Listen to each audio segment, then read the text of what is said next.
Hiya. So, like my new gigs, it's a little bobo at the moment, but I have realized that I do a lot better speaking when I'm standing up and walking around. So for now, I'll be sitting on my Boatsy ball. You see me doing this. It's just moving some energy, some mental energy around.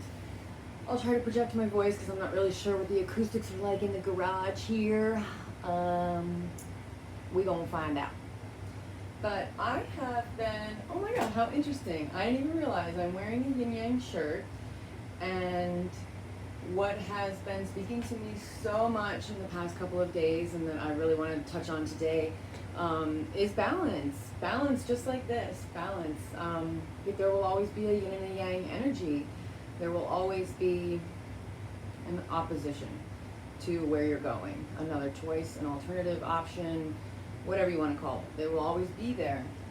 And, for me, what I've kind of tapped into is, as far as being awake or woke, is I'm awake to the understanding, or aware, keen to the understanding that I have a choice in every moment of every experience that I have, whether it's just a mental experience of myself or an actual physical experience I'm having with someone else in a conversation, or an experience I'm having with an inanimate object like stubbing your toe on the couch or something like that.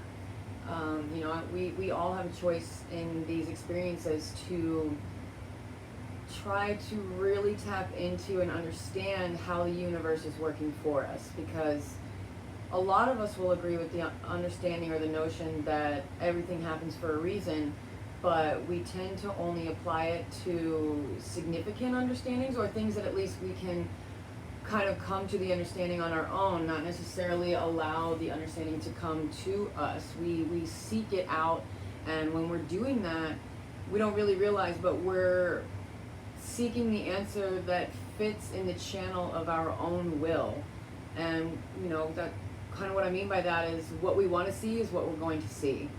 I'm a big believer in, you've got to believe it in order to see it, not necessarily see it to believe it.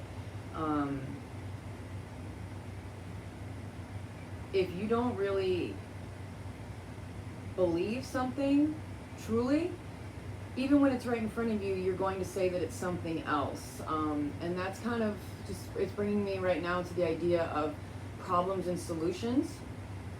We're conditioned to see things as problems, as issues, as obstacles, as hurdles that are in our way. And while we have a good way, or a healthy way, if you will, of kind of deciding or understanding what those hurdles are for, I kind of just lost my train of thought there, so I'll just keep going. We can choose to see them as an obstacle or something that's in our way, as opposed to something that's on our way. For me, that's just what it is. It's as simple as that, as seeing it as something that's on our way rather than in our way. A stepping stone to getting closer to where we are, or something that's standing in our way, and if that thing wasn't there, then we would be well on our way, and we would be fine, and we wouldn't have the situation.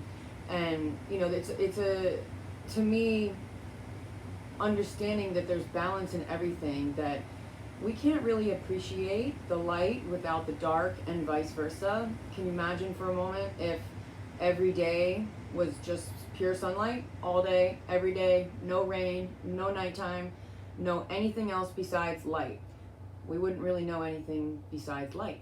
And so how would we be able to fully appreciate all that light does for us and gives to us if we didn't understand what it's like to not have the light? What about the rainy days and the dark days and the gloomy days, or winter versus summer? We can't really appreciate one without the other. I know for myself, when living in South Florida, it gets really hot, extremely hot, and it makes me appreciate so much more when we get our 2 weeks of winter, because it's really hot, for lack of a better word. But that's just kind of like a menial example, a simple example. if you bring it into, you know, real world relationships, so what's popping into my head right now is makeup sex.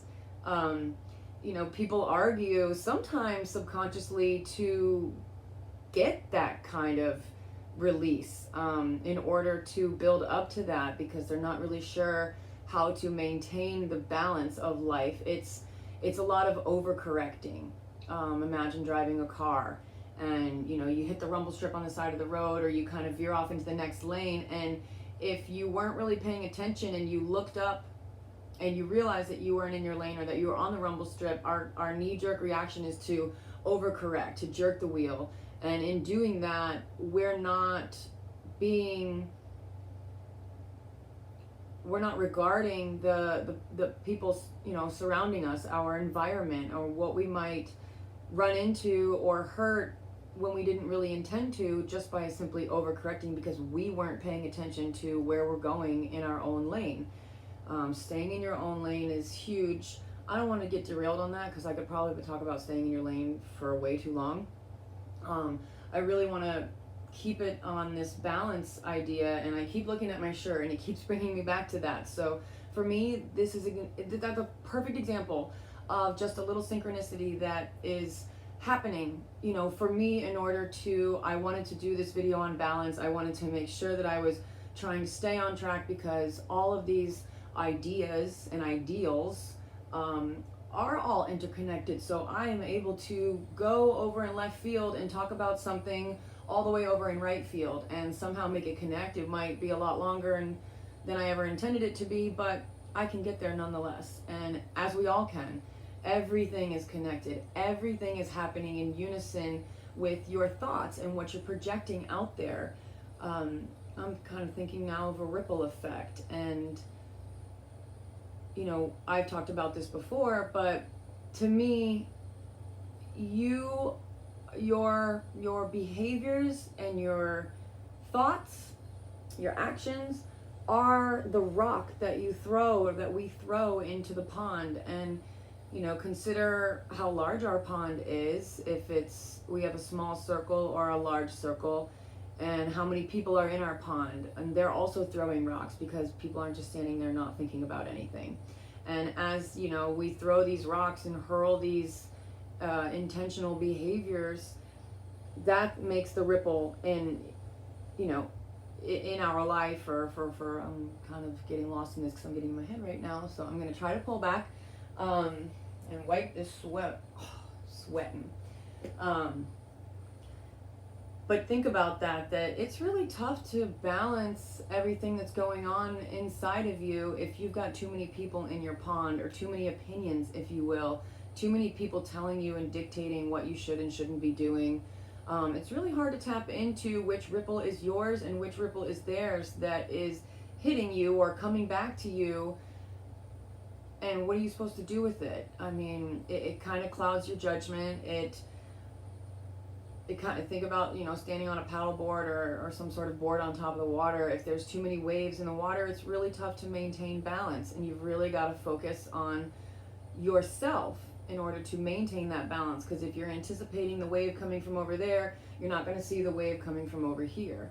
You know, all we can do is really to try to focus internally and really dig deep into where we want our intentions to go, or what kind of vibration we want to be sending with them. Do we want it to be, you know, a spiteful action that we're taking? Do we want it to be a compassionate, understanding action that we're taking? Do we want it to be a mindless action that we're taking? I mean, this is all in our control, and that's really the only thing that's in our control, is our choice of our intentions. Things are going to happen all the time, coming back to balance. You can't, you know, if things were good all of the time, we would become entitled, we would become narcissistic instantly. I mean, we already have that going on anyways, but think about the people that do that. They are hyper-focused on one side or the other. Same thing with a victim mentality. Woe is me. They are constantly focused on what the problem is and what they're not getting out of a situation, or who's lying to them, or who's duping them, or what is happening to them that is threatening their sense of survival, their sense of belonging.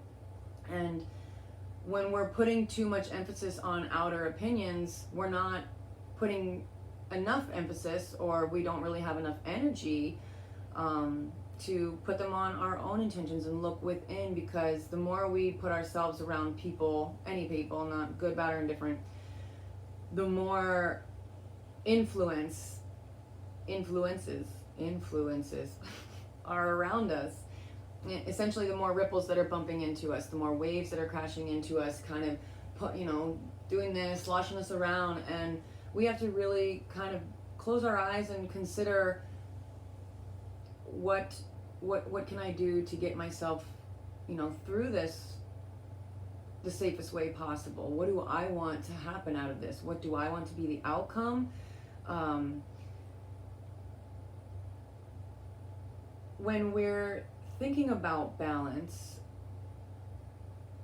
it comes up when we're focused on it, at least for me lately, because I've been thinking about it a lot, and everything is pointing to balance. Even when I was doing yoga this morning, I was more balanced on one side than the other, and I was getting really frustrated on the one side because that's usually my stronger side, and I couldn't hold half moon to save my life. But on the other side, I was able to pick my hands up off the floor and do it double time, even stronger than the other side, and that's usually my weak side.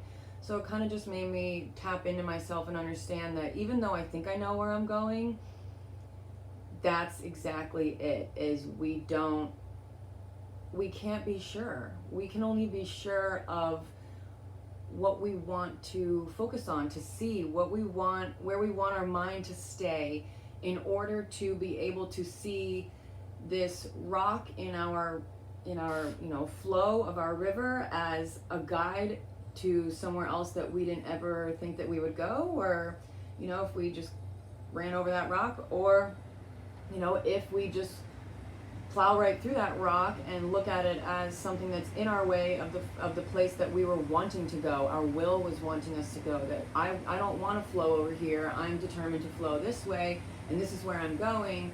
But life just life or the rocks or the hurdles or whatever kind of dictate where your water is going to be able to flow.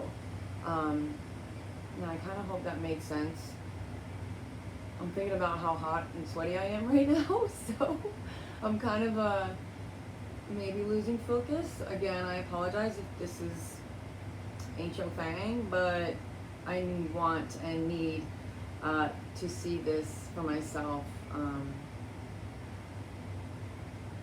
This is about learning how to balance, and it just came to my brain that I tend to intellectualize things, and I'm great at writing things down. I've got notes everywhere, in all my phone and my iPad and my notebooks and my books, like little post-it notes everywhere. I feel like that guy Charlie, I think his name is, from Always Sunny in Philadelphia, where he's got like the map up on the wall and all the red strings, and he's trying to like tie all the things and explain it together. That's me, and all the time.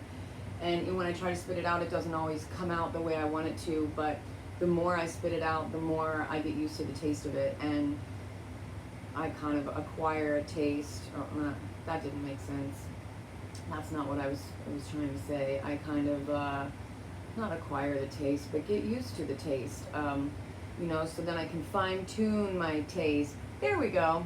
So that's kind of what I feel like this is all about. When we think we know enough, and we just kind of live by our own will, it can lead us astray, and then we get mad at ourselves and we blame the outside things around us for pushing us into a place that we didn't ever intend to be, without really taking personal responsibility for not taking those road signs as signs, and instead is taking them as, somebody trying to dictate where I'm going, but I don't want to listen to the signs, so I'm going to go this way because that's what I want to do. And that's perfectly fine.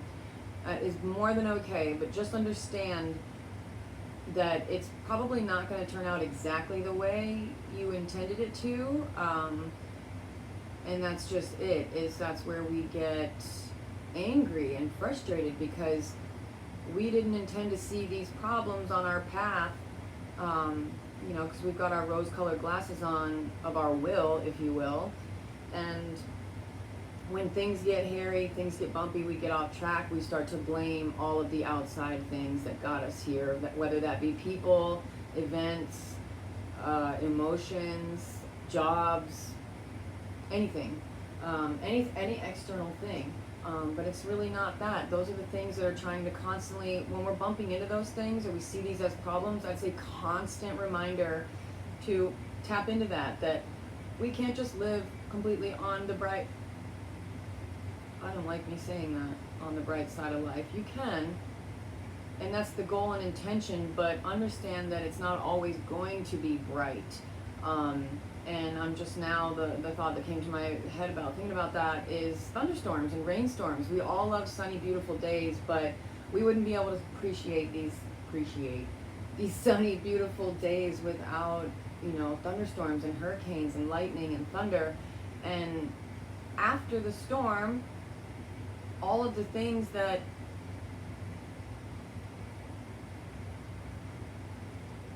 after the storm, these I'm gonna, we're gonna refer to nature because that's kind of that's exactly what I'm talking about right now. These things benefit from this dark experience, from this heavy experience, because it helped them to grow. Without the rain, without this, it's electricity and this thunder and all these vibrations and the wind blowing, pollen everywhere to pollinate things, and the rain just flooding areas in order to feed, drought. And it doesn't even have to be drought, just feed anything. All nature depends on this yin-yang balance. As do we. We come from nature, and so we also thrive. If we're overwatering ourselves, we're going to drown our roots and suffocate our roots. If we're underwatering ourselves, we're withering away up here, and we look weak. We don't have a strong mind. We don't have strong emotions. We tend to pull ourselves away. Well, we can do one of two things. We'll pull ourselves away because we don't have the emotional energy or capacity to handle all the external forces pushing on us, trying to remind us that challenges change us. And now I lost my train of thought, so I can't even go with my other train of thought. It's probably going to be a while like this, so I appreciate you guys if you're watching this and you're getting through this with me. I'll probably walk around in my next conversation because sitting down kind of sucks. I have like a lot of energy going through me right now, and it's making me itch. But yeah, I'm just gonna stop it here because I'm gonna ramble, and I will get back to this balance bitch, man. All right, well, thanks for coming to Magenta Talk.